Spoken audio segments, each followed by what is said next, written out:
Now, at a certain point in the book, you reach out to Marianne Winkowski, the ghost whisperer. And tell us about those events. Tell us about what Marianne said and why she was so convincing. The Well, it's, I had had lunch with a colleague, and what was weird was that all these things were happening in our house, and my wife and I weren't talking about these things too much. Actually, I hadn't even talked to my wife at that point about some of the things I was experiencing because she was going through some difficulties, and I didn't want to kind of broach the subject with her because I also thought that maybe I'm just a little off my rocker.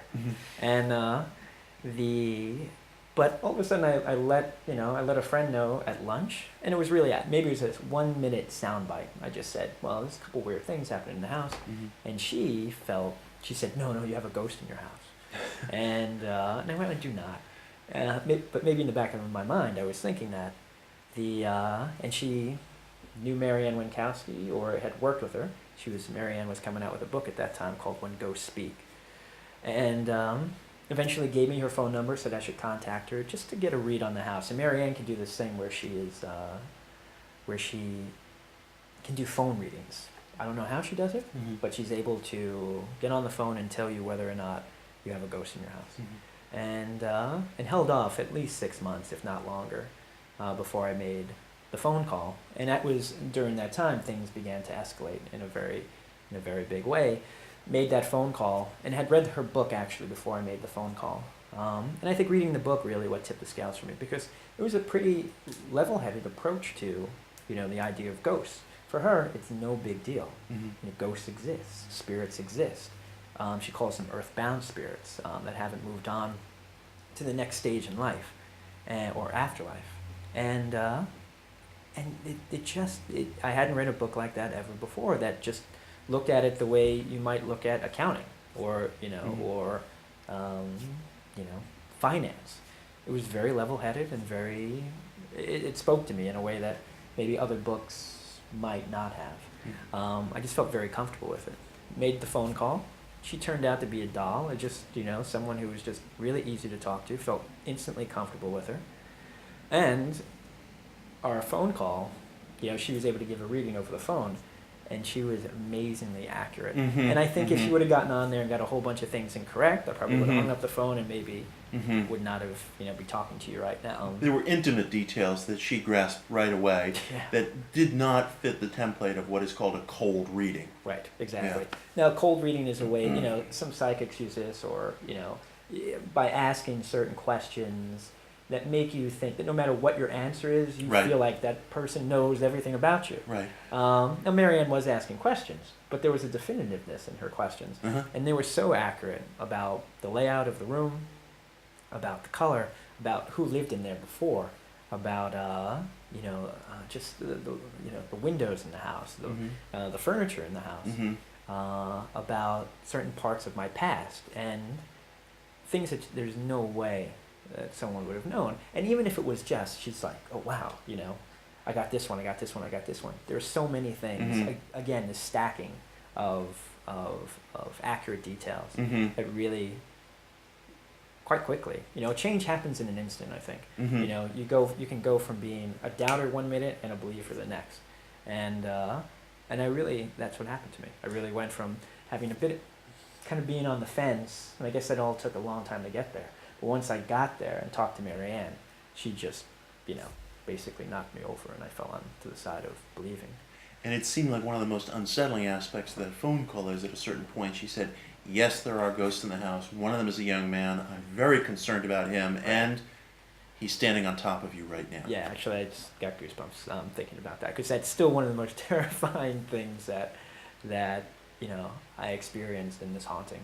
Was I was feeling this incredible physical sensation, like electricity coursing through my body, basically for a year.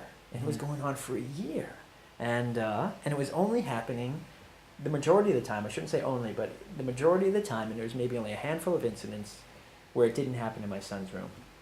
So I'd go in there to get a book or take him in there. Well, actually, it only happened when I was in there alone. So if I was dropping something off, picking something up, I would experience this weird sensation. And and then Marianne is kind of giving me this reading over the phone and telling me these things, and then she says, you know, he's standing right on top of you. And as she says it, even before she got the words out, you know, that sensation just coursed through my body. Mm-hmm. And and it was so eerie and creepy, Mm-hmm.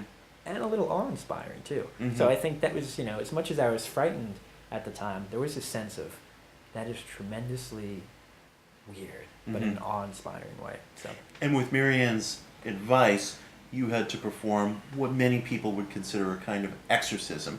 right. Tell us briefly how that worked. Yeah, I mean, an exorcism, you know, in the Catholic Church, an exorcism is a rite that is performed through, you know, the approval of a bishop or an archbishop to rid your ghost or to rid your house of a, you know, presence.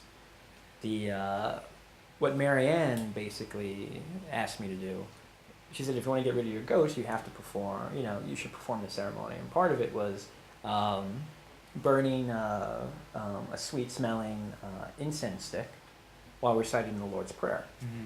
And kind of being Catholic, I was kind of thrown off by this a little bit. I'm like, well, you know, it's not that I felt like there was anything wrong with it, but I felt a little unsettled about it. But I started remembering that, you know, when you go to a Catholic funeral, the priest will put incense in a thurible and burn incense around the coffin. And that incense is supposed to help a spirit rise to heaven. Mm-hmm. And it's supposed to help us rise in our thoughts as well and Mm-hmm. turn our thoughts to heaven. Mm-hmm. So as smoke fills the area around a coffin, the spirit is supposed to be helped on to the next life. So I went, well, you know what? That's fine, man. I have just justified it. And she asked me to say the Lord's Prayer. And so I did it. And that helped to calm down the activity in the Yeah. house in a big way.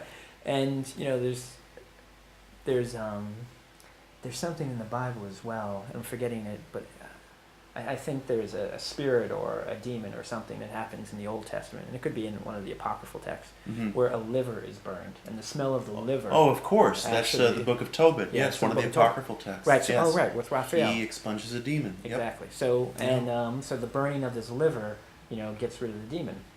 Now we didn't have a demon in the house. These were earthbound spirits. And the difference between an angel, a demon, and a ghost is, an angel is a pure spirit, created at the beginning of time. A demon is a fallen spirit. So angels have, at least in Catholic theology, angels have free will. Mm-hmm. So they can choose to be with God or choose not to be with God. The fallen angels or the demons are the ones that choose not to be with God. Mm-hmm.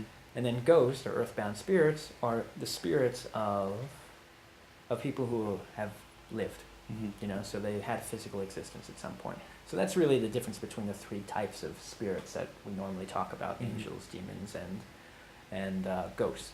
So so that's why it wasn't so much, you know, it wasn't the Catholic rite of exorcism, but it was a sort of exorcism. Mhm, It was mhm. a way of trying to move the spirits on.